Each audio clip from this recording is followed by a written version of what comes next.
भंडारा जिल्ह्यातील अंगणवाडीमध्ये मुदतबाह्य पोषण आहाराचा पुरवठा करण्यात आला असून महिला व बाल विकास विभाग लहान मुलांच्या जीवाशी खेळत असल्याचा धक्कादायक प्रकार भंडारा जिल्ह्यात पाहायला मिळत आहे। भंडारा जिल्ह्याच्या लाखनी तालुक्यातील रेंगेपार कोहडी गावात हा धक्कादायक प्रकार समोर आला आहे। अंगणवाडीत मुदतबाह्य पोषण आहाराचा पुरवठा करण्यात आला आहे। ही बाब गावातील नागरिकांच्या लक्षात येताच त्यांनी लगेच याची माहिती अंगणवाडी सेविकेच्या माध्यमातून महिला बाल विकास अधिकाऱ्यांना दिली। या पोषण आहाराची मुदत 1 महिन्याच्या आधी संपली असताना अंगणवाडी केंद्रात त्याचा पुरवठा कसा करण्यात आला? जर ही बाब लक्षात आली नसती तर लहान मुलांच्या आरोग्याचा प्रश्न निर्माण झाला असता। त्यामुळे असा पुरवठा करणाऱ्या कंपन्यांवरच्या विरोधात कारवाई करण्यात यावी अशी मागणी केली जात आहे। माझ्या गावातील अंगणवाडीमध्ये जो 8/5ला जो माल या ठिकाणी आलेला होता तो माल एक्सपायरी झालेला होता आणि तो आमच्या अंगणवाडीच्या सेविकेने गावामधील जे लाभार्थी आहेत त्यांना वाटलं होतं, परंतु माझ्या गावातील काही पालकांनी लाभार्थ्यांनी तो माल जेव्हा तपासणी केला तेव्हा एक्सपायरी डेट त्याची गेलेली होती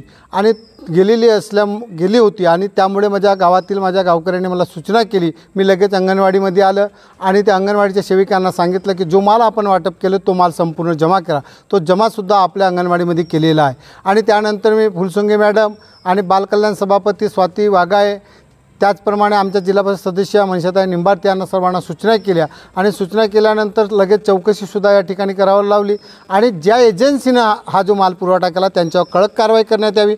दोषी जे कोणी अधिकारी असतील त्यांच्यावरसुद्धा कारवाई करावी। तर हा प्रकार लक्षात येताच महिला बाल विकास अधिकारी यांनी संपूर्ण प्रकरणाची चौकशी करण्याचे आदेश दिले आहे। आणखी किती अंगणवाडी केंद्रात मुदतबाह्य पोषण आहार पुरवठा केला गेला याची संपूर्ण चौकशी केली जाणार असून तसा अहवाल शासनाला पाठवून पुढील कारवाई करण्यात येणार असल्याचे अधिकाऱ्यांनी सांगितले आहे। सरेच्या अनुषंगाने शुक्रवारला ही घटना निदर्शनास आली। त्यानंतर तात्काळ बेसिसवरती CDPO पर्यवेक्षिका आणि संबंधित तालुक्याचे विस्तार अधिकारी आहेत त्यांना आपण तिथे पाठवलं आणि प्रत्यक्ष पंचनामा करून घ्यायचे निर्देश त्यांना दिले। यासोबतच रेंगेपार कोहळीची पहिलीच घटना आहे जी जिल्ह्यात निदर्शनास आली। याची अशी शक्यता म्हणजे नाकारता येत नाही की जिल्ह्यात इतर ठिकाणी झालं किंवा कसं।